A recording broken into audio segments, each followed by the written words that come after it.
That's 6 biscuits.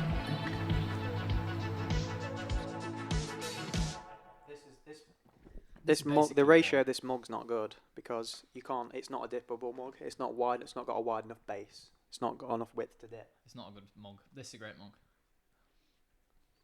I've got a yogurt, but there's biscuit bits in it. Okay, everyone. Oh, hang on. Hello, everyone, and welcome back to episode 2 of the Armchair podcast with my bro, Joshua Flowers. How are you today? Yeah, not bad. Well, I was alright until I watched the football.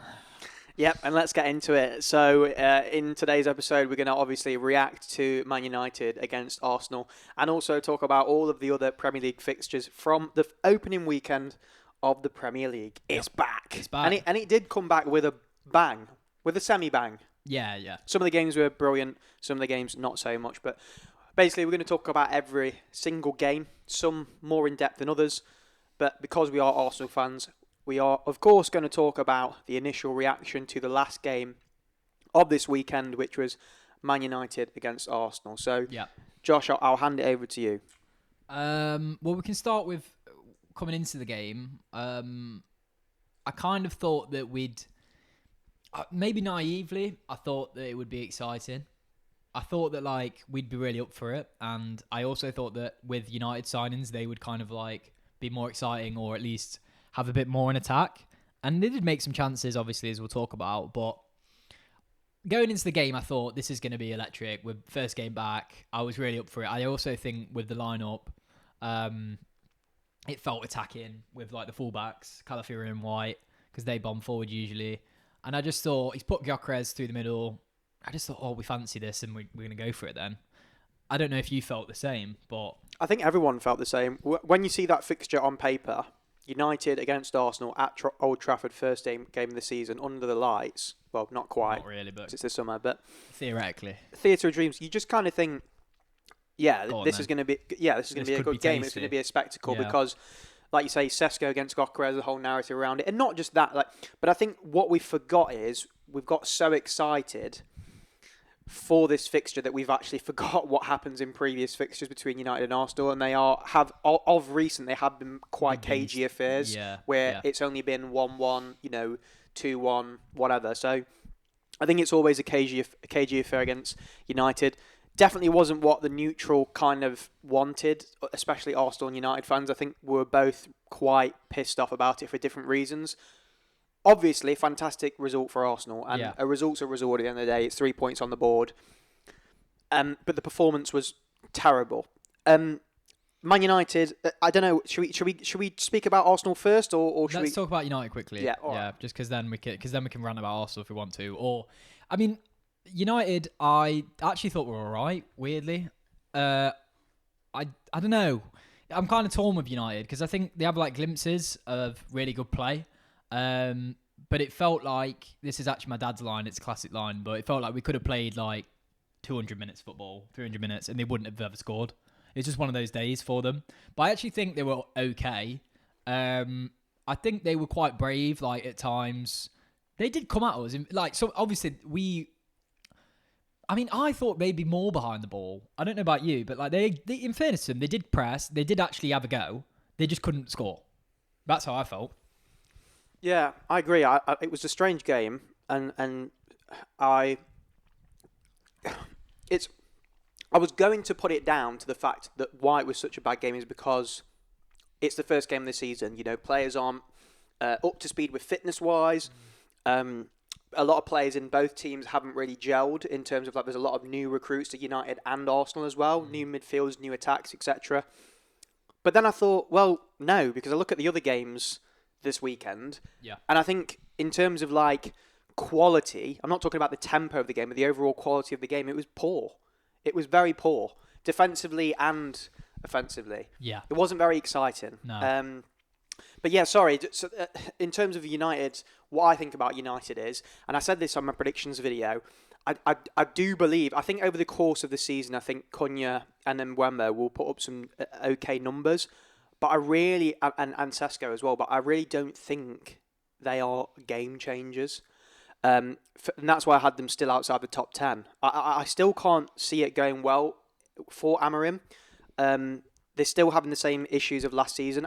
They played really well today against a very, you know how good we are defensively. The best defensive team in the league, we are Arsenal. We are like basically Stoke City, Atletico Madrid now, which we'll get onto in a second. We're not very nice to play against. No, but I still did think when they were in that final third, there wasn't any cutting edge.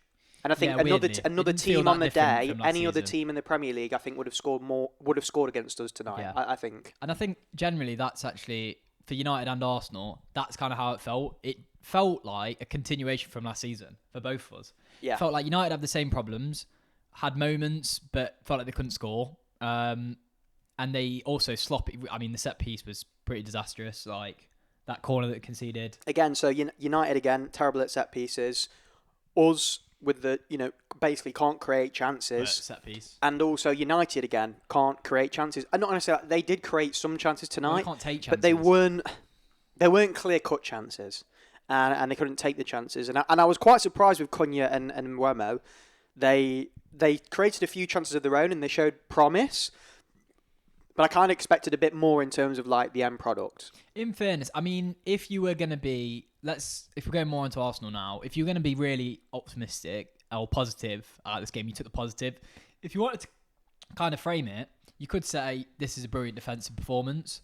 Because I do think, even though, we had moments, but I do think we're pretty solid. Like, Mbeumo had moments where he cut in and you felt like you'd seen him do it for Brentford. It could have happened and he could have like buried one or Cunha had, there were some clever balls and things like that. And I think we dealt with them quite well. We got quite lucky with a few chances. But I think defensively, especially in the second half, we were pretty good. So you could say it was just a bit of a Stoke City masterclass, kind of Arteta ball masterclass in that sense. Yeah, you could also take positives from a United standpoint. You played against the best defensive team in the league and probably one of the best defences in Europe. And you dominated our midfield, which is supposed to be the new best midfield in the Premier League. When you look at the signing of Zubimendi with Rice, 100 million, and Ødegaard, if he's on form, turns out he's not going to be this season. It looks like it, judging by that game. But when all of those players are at their best, the best midfield in the league, and then definitely the best defensive unit without a question of a doubt because of just the amount of goals we do concede, and they dominated the possession. And they created quite a decent amount of chances against us. So there is positives from a United perspective going into the rest of the season. I think there's more positives for United than there is actually from as an Arsenal fan. We're supposed to be challenging for the league. We couldn't create any chances against Man United. We couldn't take control of the midfield. And if I'm being completely honest, we're very lucky tonight we didn't concede. Ahmad hit the post. Yeah, Dorgu hit the post. Yeah, and it's just like, on another day, I'm sorry, that's a draw minimum, if not a loss. It was pathetic. So let's get into the Arsenal analysis now. I'm conscious that some of you watching might not be Arsenal fans and you might want to skip to the other fixtures, but if you are Arsenal fans, you might enjoy this. Or not. What did you make of our performance and what do you think about it going into the rest of the season, or at least the next few fixtures coming up? Well, kind of during the game and immediately after the game, I was pretty fed up, to be honest. I was pretty disappointed because I just felt like it was such a continuation from last season. I felt there were a few moments in the game where that were just so frustrating to watch. Some of the things we're still doing remind me of last season. A few of the players. And I don't really want to dig out the players specifically, because I don't think it's that helpful. But there were a few players we'll get onto Ødegaard and Martinelli who just kind of did similar things to last season, and I just felt because we need them to be good to win the title. So they were just basically how I felt was it just felt so similar to last season, which I know you might be watching this and thinking, well, it's not been that long ago. But I just thought we would have a bit more. So my initial reaction was it was a pretty terrible performance. But with a bit of time to think about it, I think, well, 1-0 at Old Trafford. Yeah, I think my initial reaction was calamity and head loss. And then paired with the fact that, right at the last minute, Madueke comes on, didn't make the best cameo. And then he basically missed an absolute sitter. Yeah. I think Havertz coming on, Arteta was, clenching his chair. He couldn't wait. He was so excited to put Havertz on as soon as it ticked 60 minutes. I haven't seen Arteta make a faster substitution than Gyökeres off for Havertz. Say what you will about fitness and him apparently. In a post-match interview, post-match, Arteta said that Gyökeres hasn't learned how to press with the team yet. That's why I took him off. I personally thought he was all right. I thought he was one of our best players tonight. And not everything came off that he did, but I think he was a presence. He didn't get any service though. But he didn't, and there were so many runs. There were so many runs that he made, which could have been played earlier, or it could have been played Saka, Martinelli quicker, and then he could have played in around them, made a certain run. So I don't think there's. Look, initially it was complete head loss, but I think if we play against in the next couple of games against Wolves, and then we've got a really tough run coming up. So if we can get past these fixtures and we start to play okay football, I think there's not a panic. But if we play anything like we did against United against Wolves, and we just cling on to a 1-0 win, I think you have to start thinking, wow, this could be a really long season. You start to worry. I think if we don't quickly, and people will be like, you are being reactionary.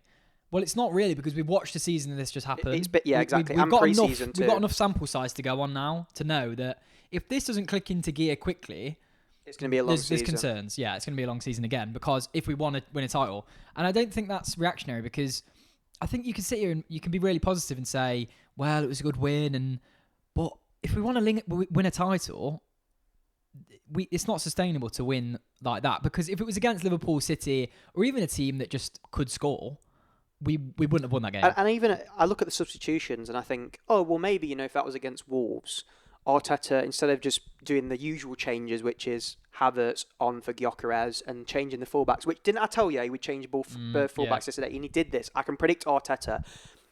I'm kind of thinking, oh, well, maybe he'll make some changes against Wolves, like some positive changes. Maybe Nwaneri comes on, maybe like something like that to bring more of a spark to try and get that second goal. But I just fear that if it was the same scoreline at Wolves, I think Arteta makes the same changes. Look, we'll see. But honestly, the same patterns are repeating from last season. So it's kind of worrying in terms of our title charge. And anything else to say before we move on to the next fixtures? You want to talk on individual performances, or you're not too bothered? I could probably talk about this for hours. I thought the game was really interesting because it just kind of was like... What I feel like is there's such a weird feeling in the fan base right now. What do you feel like? Well, I feel like I'm starting to get more critical of Arteta, and I don't want to. I would love to sit here, and we're going to do this podcast every week, whether like it or not. You're going to eat your words. No, I'm not. I'm not going to eat I'm just saying, right?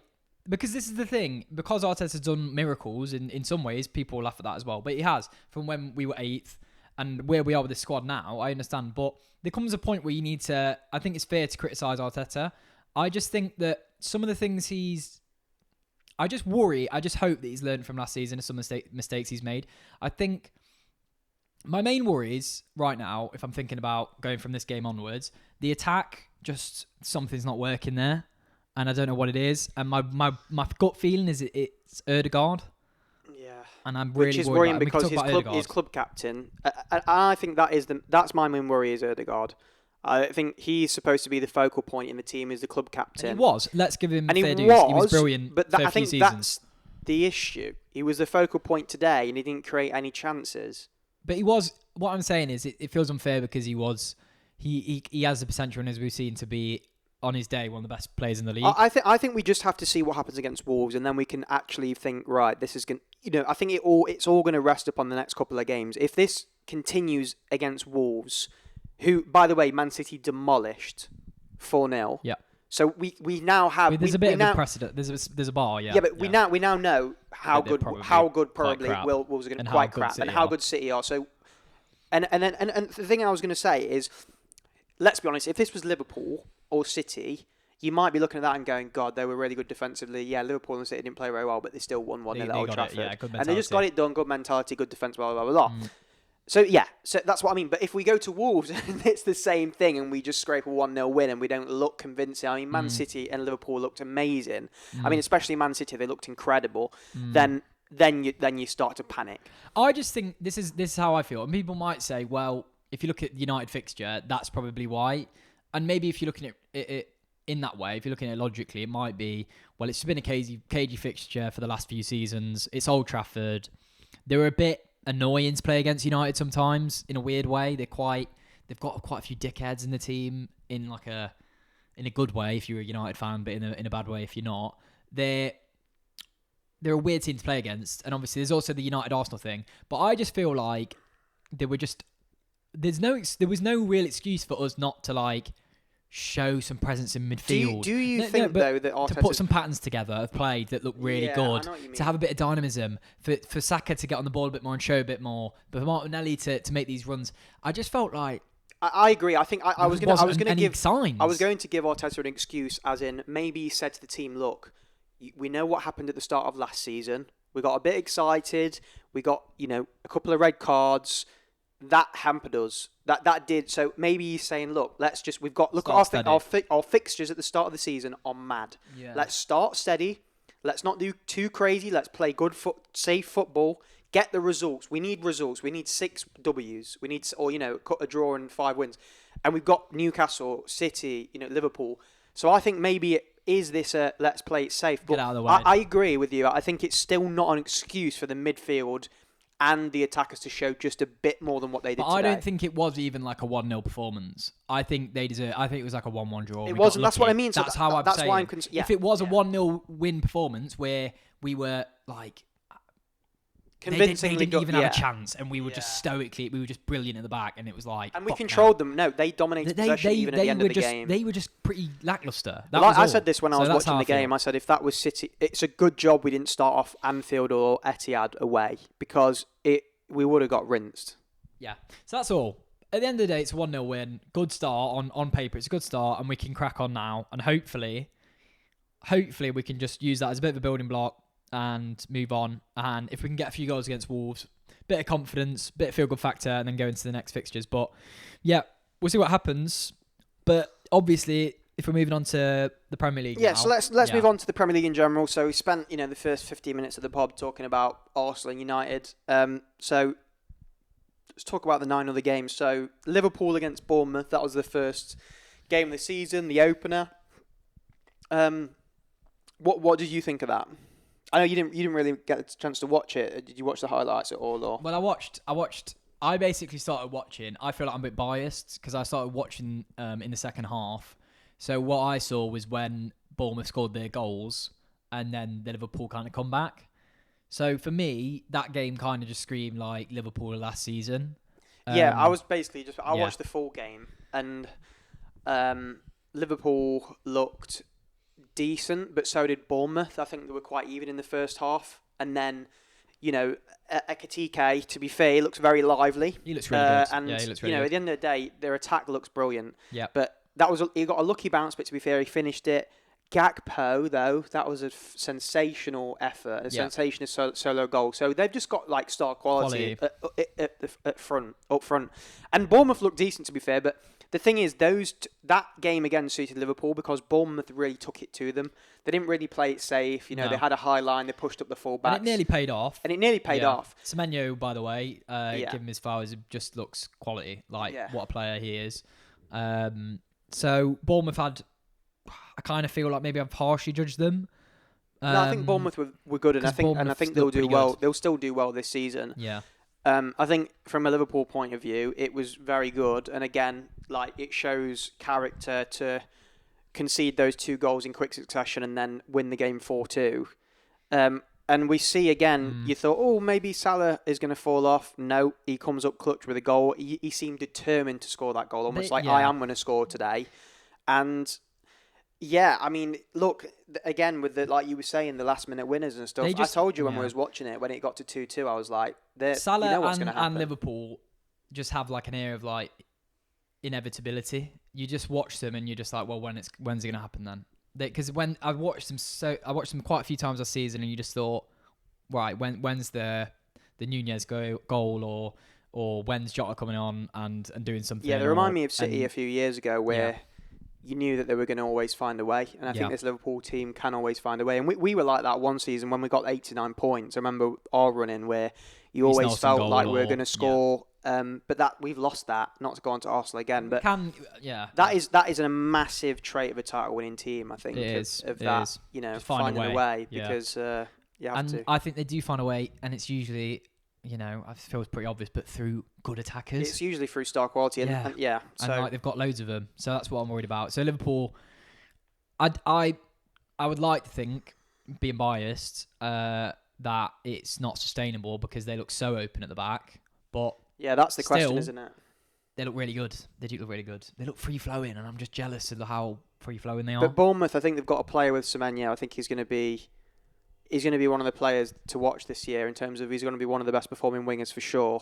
And I think Bournemouth will do. They play good football. And they're well organised, and I think they will be obviously gutted to let that go. But at the end of the day, they have to keep in mind that it is Liverpool at Anfield, and it's got the best of all of us. I mean, I remember when we went 2-0 up with that Jesus header in full control, and then next minute you've lost the game. On top of you cool. To be honest, I'm not really sure I want to speak too much on Villa Newcastle.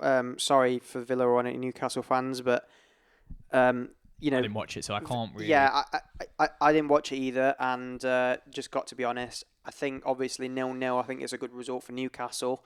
A red card, to start the season for Villa and a draw at home is not ideal. So I think it's just a good. Sort of a good indicator of where those two teams are at the moment. I always kind of weirdly, I don't know if it's just because it's biased, but I see them kind of as like kindred clubs, like I mean, like twins in a way.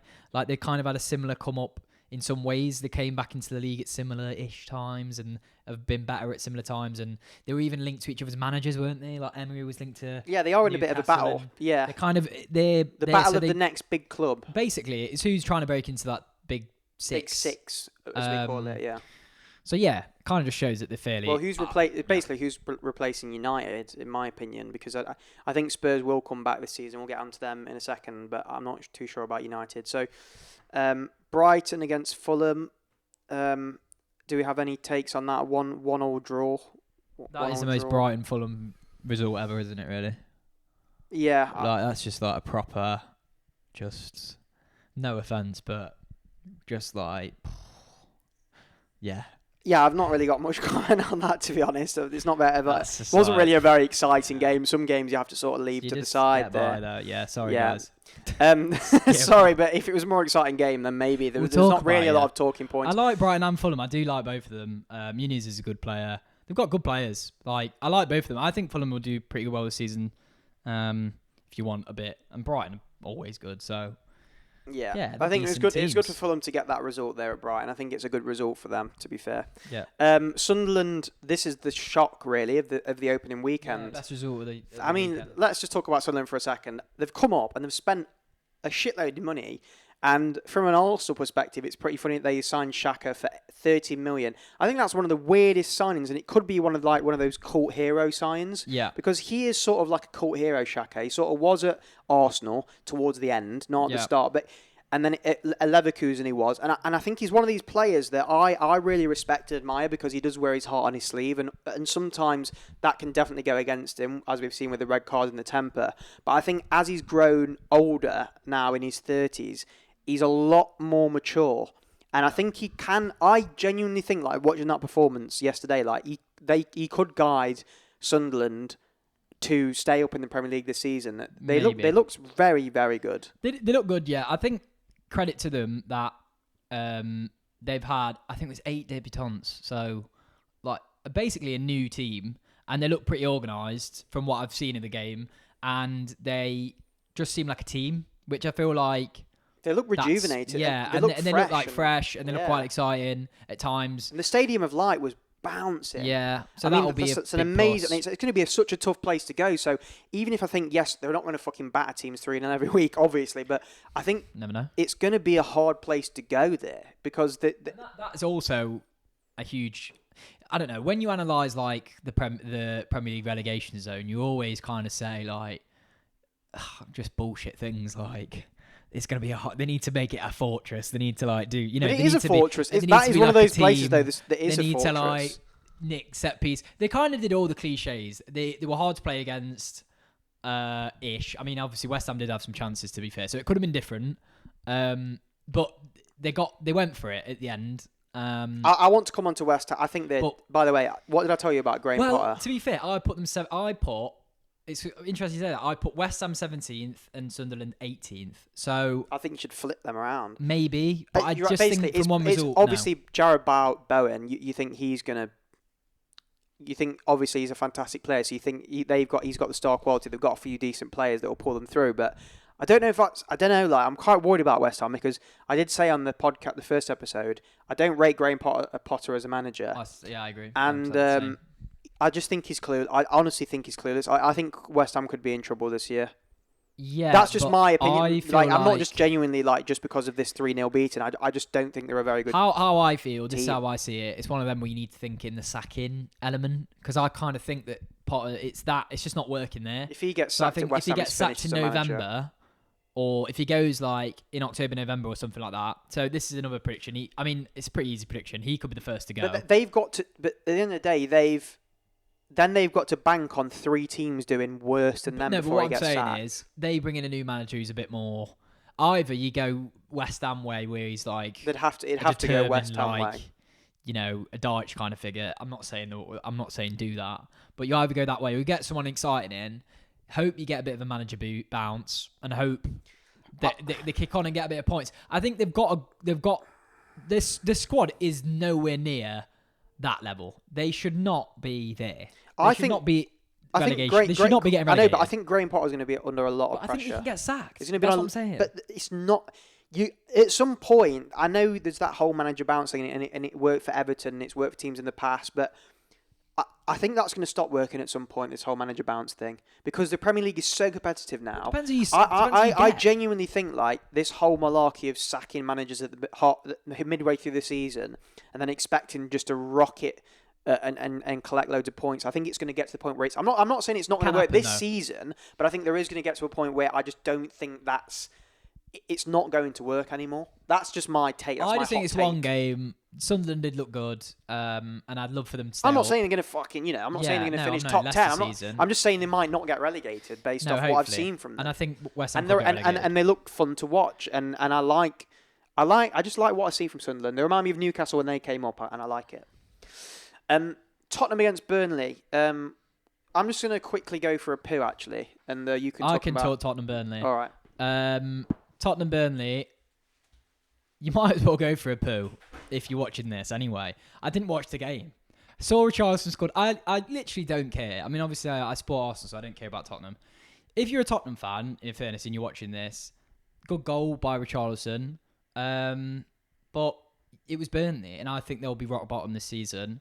There were some positive signs.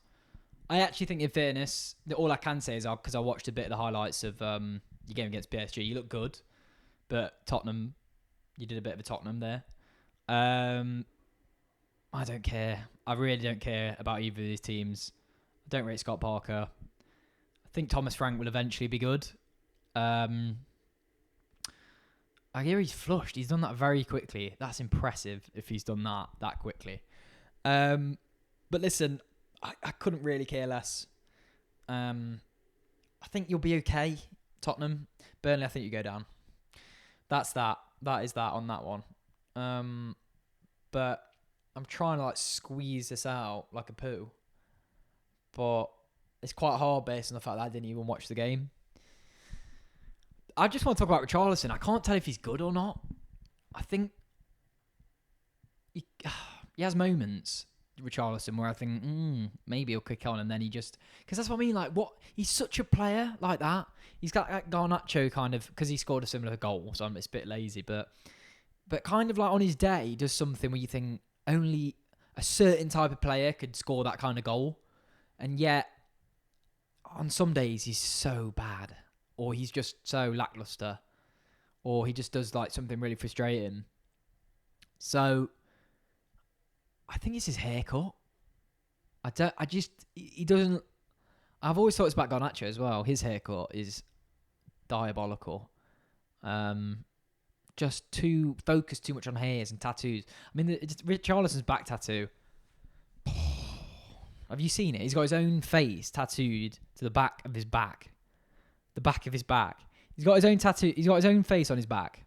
Only it takes a very certain type of person to tattoo their own face on the back with Neymar and Pele, maybe whoever it was, and maybe probably a lion.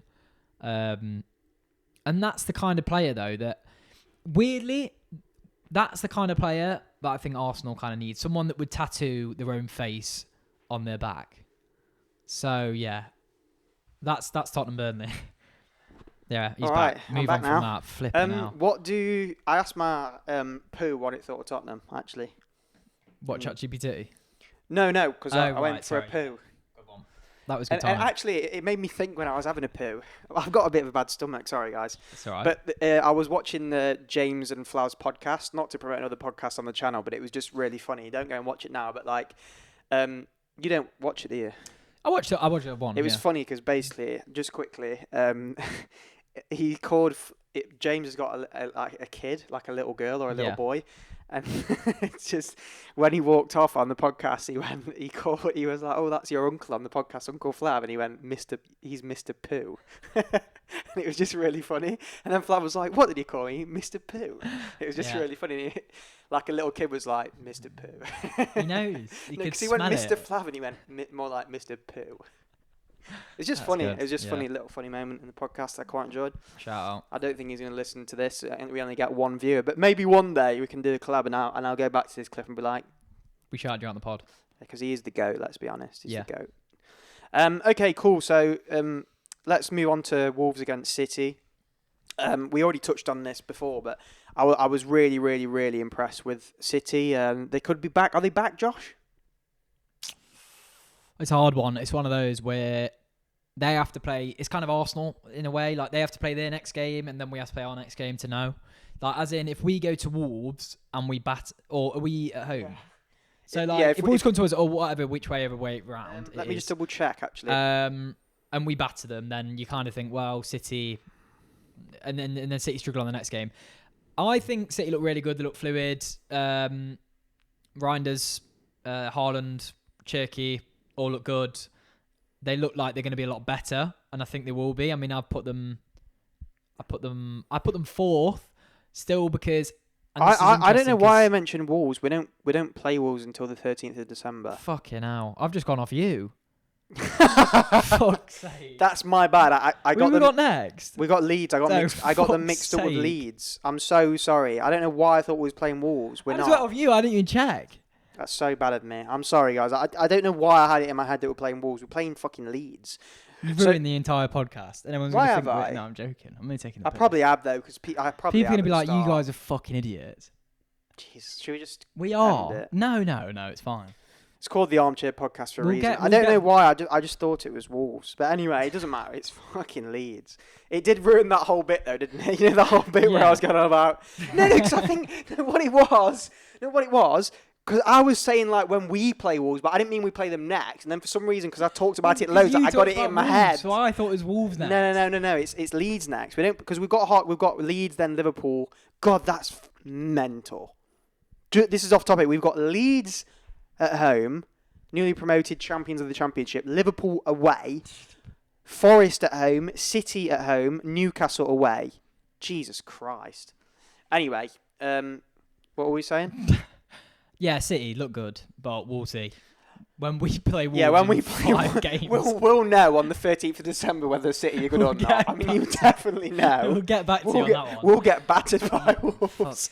When we get battered by Wolves on the 30th of December, we'll be like, I think by that point you'll be able to fucking know if City are good or not, because they'll probably be about 10 points clear in the Prem, and we'll be fucking 19th or something. All right, so what else have we got?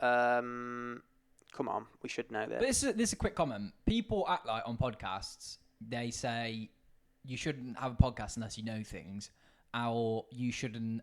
Well, I think people have gone against that rule. Bloody hell. I kind of think, why does it matter? I think it does. I think because people, when they listen to a podcast, they want Who to. Cares? Yeah, you know what I mean. Like when I don't think people are going to this podcast expecting elite football chat. Like it's boring. I find that boring. People talk on these podcasts though, like they're like elite analysts, they're like, oh yeah, from my data or like from what I've, and you just check some basically stats you've been on Twitter. You've been on Twitter for an hour during the game, and you took people's opinions and said you've regurgitated. You've took an actual football analyst's opinion and regurgitated it. Yeah, that's not your opinion. The thing that you're gonna get with this podcast, guys, fucking listen, is real football talk that you'd hear at home on your sofa, and that's why it's called the Armchair Podcast. The kind of shit. The kind of shit you go, what? It's the kind of shit I want to hear. Yeah, you listen to it and you go, fucking hell, what's this guy got on about? And but the thing is, kind of the kicker is you can't interject. Usually in the pub you can tell your mate, shut the fuck up, you're chatting shit. But on this you can't. You're stuck in your car, it's red hot, you've got no AC and we're just chatting, or you're on the shitter and you can't go, God. You can turn it off, though, but I don't, because it's funny, because you'll get more and more worked up. You might burn some calories. My point is, just don't take it too seriously, guys. It's just a chat. Yeah, man. We're just talking about football. People take it too seriously. Your favourite cheer, your favourite chat. Yeah. Take a seat. So City, are you worried? Yeah, I'm a bit worried about them because they look really good. Yeah, they do. So, fucking hell. We look crap. And we look crap. Right, next. And I think the rest of the league should be worried about them. Okay, I'll tell you who we're not worried about. Chelsea. They're crap, aren't they? Did you watch it? No. But you can't watch every game. No, and as well, these people as well. Mate, I'm sorry. Even if you work for BBC, you think Micah Rich just sat there on Saturday just like this, just watching every single game back to back, or he's got like 4 screens up analysing it all. He goes into the BBC headquarters and they send him a piece of paper and they go, did you watch Crystal Palace against Chelsea? No. And then they just give him a sheet of paper. Little Timmy on like 19k a year, he's analysed the game. Mate, gives him a sheet. But then Barry from the pub, he's had 4 screens up. He's got bloody... He's like the bloke from that bet advert, Sky Bet. Reddit Jeff. porn up on one screen, but he's Sky Bet He's like on Jeff the other in that screen. chair on the advert where he's in space and he's like... Yeah, right. He's got a fucking notepad out. He's got fucking... It's like in the Bet adverts, the machine. He's got all the data in his head, like... The legend. And he definitely knows more than Micah Richards, but he gets paid... I don't know, probably more than fucking Mike Mad Richards, good Wake on my vibes, left wing. He's good vibes. Yeah, good vibes, whatever. That's but what matters. At the end of the day, these people don't have a fucking clue. Do you think Daniel Sturridge has literally just come straight out of fucking H&M or wherever he shot Zara, and he's just spouting opinions like, yeah, I think that was a good game. That was a good game. I like his singing though, to be fair. I don't even know how he does it. He's good. We'll go back. We'll watch some of What does he do? He just breaks into singing. Yeah, but what did he sing? He'd say like, I don't know, like, so he'd just be like some kind of TikTok song or something, or he'd go like some kind of hip, I don't know. And Roy Keane's just like this. Yeah, basically. They brought him in because Roy Keane's the star of the show. We've gone completely off tangent, it doesn't matter. Roy Keane's the star, in my opinion. And then I think they bring in people to like bounce off Roy Keane. At the end of the day, 40 years ago, 10 years ago even, you go into a restaurant and you'd order bread and butter. The waiter would come out, and he you didn't even have to order it. You just put your bread on the table and you get a lump of butter with it. It'd already be there. Right? Now, you go into a restaurant and the waiter comes over and you get bread, but you get olive oil. And you get all this... What's all that about? Yeah. And this is what I mean. This foreign influence on the league and just the country in general, it's just getting out of control. The Americanization of the Premier League as well. This Sky Sports new graphic. Oh, let's go. Okay. Let's get into that. Right. Yeah. That, by the way, that was a quote from Gary Neville. Go and watch that if you haven't before. It's so funny. Gary Neville's like analysis on foreign players coming into the Premier League, compares like bread and butter in a restaurant or some shit. Everyone's seen Classic. it. All right, whatever. It's like the same people that go, it can, and then it also, can. What's the other one? We'll have a look. But yeah, basically, I watched the first half of Arsenal and it was shit. And Ødegaard, in my opinion, had a stinker. And then what I see, instead of him getting fucking a shoe lobbed at him in the change room by Arteta and this, we have to play, you want to play Champions League? You want to play fucking Champions League? Instead of that, he's bloody stood with bloody Richard Mowbray or whatever his name is, going, oh yes, I don't think we play, or bloody, I don't know, Graham Norton or someone, and he's like, oh yes, I don't think we play. Ødegaard impression. Yeah, I don't know his accent. He's fucking Norwegian, but he's just basically saying, yeah, we need to do better at in the counter attack. Yes, you need to do better in the counter attack. They got good quality. The guys have got... Oh, I can't do Norwegian accent. They get good quality. No, I don't. But basically, mate, he needs to fucking less of telling it. You know, what's funny is he knows what he needs to do, and he just can't do it. So he's obviously shit. It's made me think about... do you remember Ole Gunnar Solskjaer, his accent? And it's kind of like... Manchester, but also Norwegian. Yeah, that was amazing. That was dead good. And he'd go like, yeah, they're good lads, aren't they? But then they'd go Norwegian like that. And it was really weird. That is weird. It was proper weird. Anyway, he was a good manager looking back, actually, now. When you look at... Oh, you beg for him, yeah, you beg for him, mate. Beg him, please. But honestly, yeah, that whole woke NBA, NF, like, ICE, NHL, bloody halftime interview, I thought, fuck me, it's gone too far. The new graphics as well, I'm sorry, I'm not trying to be a boomer, but these new graphics... Crap. What are we doing? What is it all about? What? The game's gone. The game's gone. Stop it there. When I saw that graphic come up and it was like, it looked like it was all like zigzaggy. It looked like it was bloody, Happy zigzags. Gilmore 2. Like bloody colours and shit Gilmore. Flying in. What the fuck is going on? We should just make the podcast about this shit, about the stuff that doesn't matter. Pissing me off. When it's all gone Netflix and stuff now as well, shows have all gone like... It's gone too far. They all look the same and they've applied that to football now. Bloody hell, what's next? I reckon what's next is Monday Night Football. Erdegaard's going to come in fucking jeans and a t-shirt and be like, yeah, pull up his performance and go, Erdegaard, what? Let's stop it there. What were you doing there? And he's just going to be like, oh, yeah, I should have passed it. Honestly, I think players are going to start coming in. I genuinely think that is the next step. Honestly, it's fucking ridiculous. Fucking stop it now. Now. Get us in. We'll talk about the football. Do you want to talk about Forest? Yeah. Well, yeah. Go on, because we like Forest. We like Forest, don't we? Because apparently, because our accents are not your accent's not London, so you can't support Arsenal. Fuck you. Boom. But he's right. He's right. Right. Moving on. Yeah, Forest. Once again, I mean, it's hard. It's first game of the season, but Brentford could be just crap now. Probably will be. But Forest looked good. Looked as good as they did, and crucially. And I think it's a big thing. Everyone's expecting Chris Wood to fall off. I kind of thought the same. But he scored 2 goals today. He looks pretty good. They look solid. He is going to fall off when his legs fall off towards the end of the season. That's the thing is, I think if you rotate Wood, I think he's a great striker. But like Havertz, his legs fell off towards the end of the season. He might burn out, but I think they've got that rotation now. They've got another striker. I think Jesus, isn't it? So they can rotate. So I think exactly. So I think at the end of the day, I think Forest look good, and I said this on the predictions as well because obviously I'm always right. I said Forest would have another good season, and they look strong, especially the City ground again, another fortress. It is a fortress. Hard place to go. Hard place to go. But no, Brentford look shit. Yeah, and I don't. His name's like Keith Andrews or something, and just sounds like someone on Coriolis. And I just think he can't. He's just out of his depth. Some people just don't look right, like Graham Potter when he came to Chelsea. Chelsea got a skin fade. He was trying to aura farm. You could tell when he was in the suit. As soon as he was in that suit and he got into the press conference, you could tell he was like, I can't believe it. I can't believe it. He couldn't believe he was at Chelsea. And he thought a skin fade would do it, but you need more than that. You need more in the skin fade, mate. Yeah. Bless him. Anyway. And he's found his place at West Ham and they're probably going to get relegated. Yeah, he's going to get found out. At West Ham. And he did away with his skin fade straight away as soon as he got battered. Leeds Everton all right, and preview? the Leeds Everton preview. Sorry, I thought it was the end because basically it's irrelevant, this game. No, it's not. It's actually quite a big game. I'm quite excited. Oh, yeah? Well, yeah, I like Monday Night Football, which I like watching, to be fair. Yeah, hopefully Ødegaard's on it. I like Leeds. I want to see Daniel James. Ole Gunnar Solskjaer will be like, Daniel James. Anyway, I'm not going to do it again. I just thought it was quite good, my accent. You fell off, mate. Dan James, Daniel Farker. Daniel Farker. Farker. Did you see the Daniel Farker? Did you see the accent thing? Daniel Farker. Then Nørgaard was so weird. It was like Christian Nugget. It's like, mate, your name's Chicken Nugget. Yeah.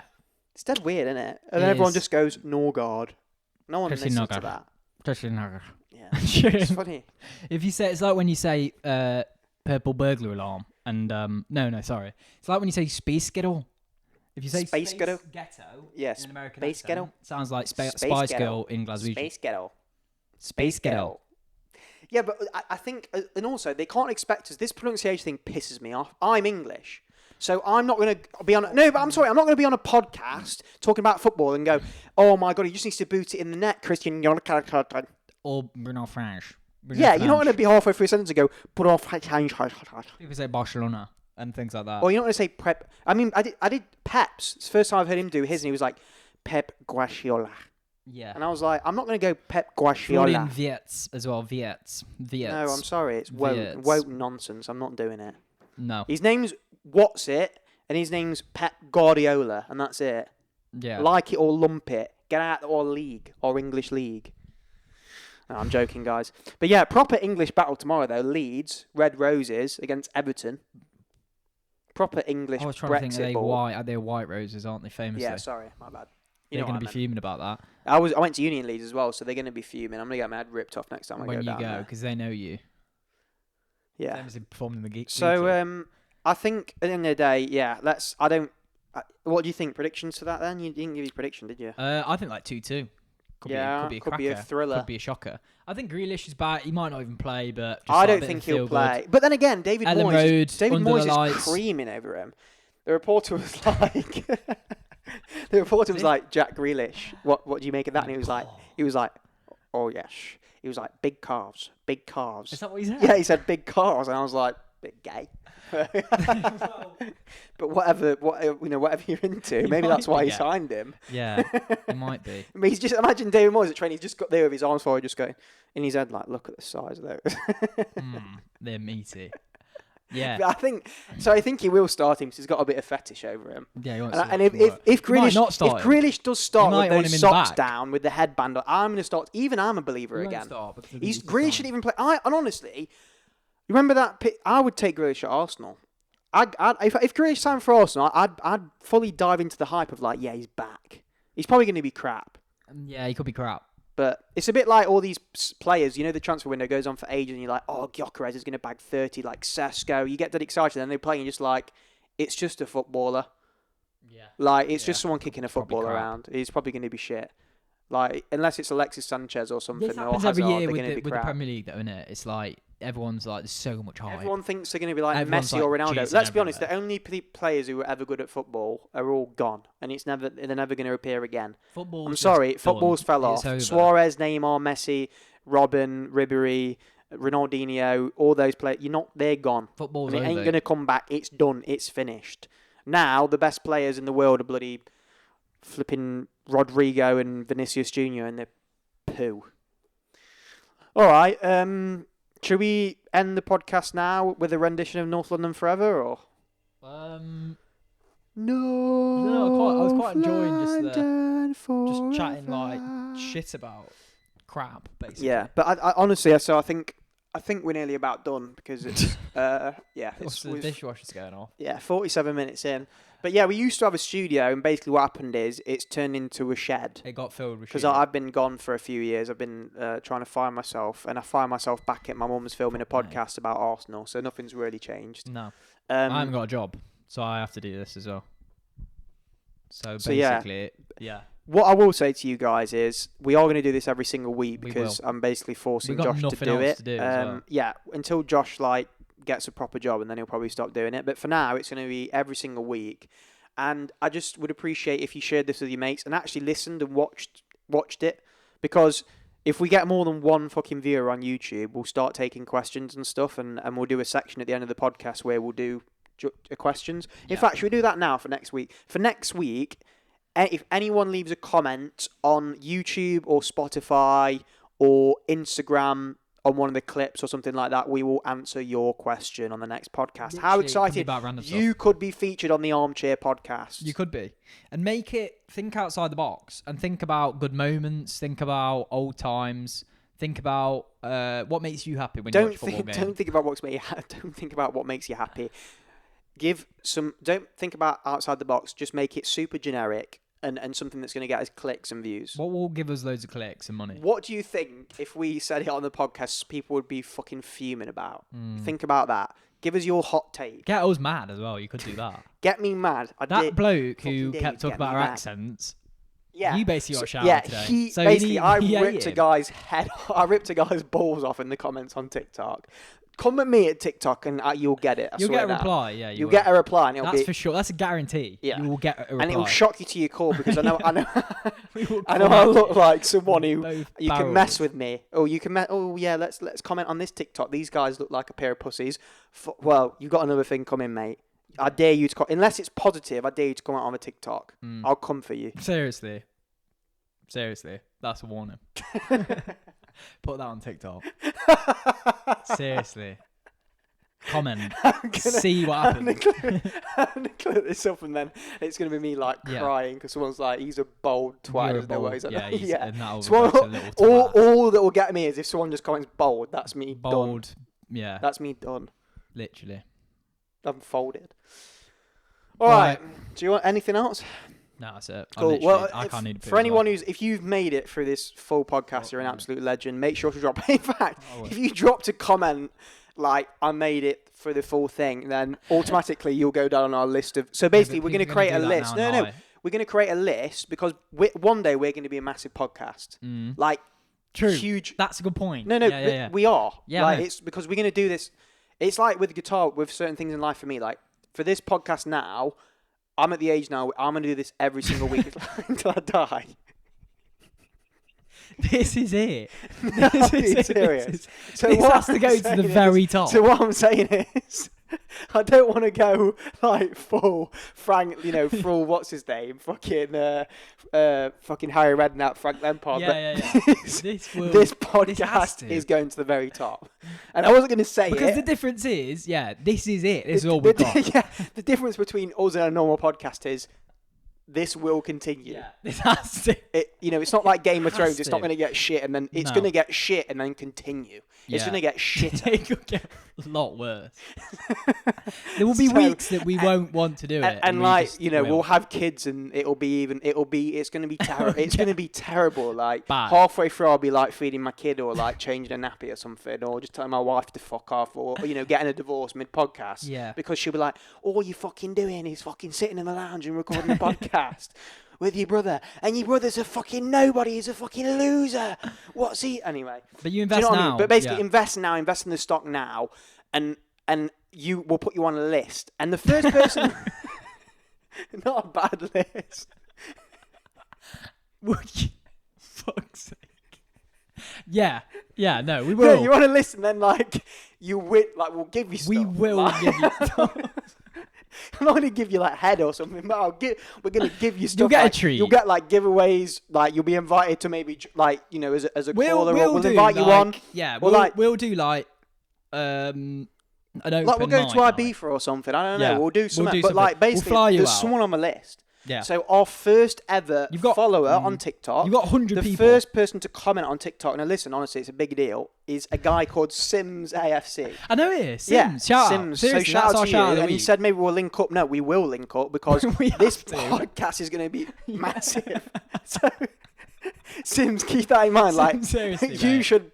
I know you've got way more followers than us at the minute. That's even more so. But you should be buzzing.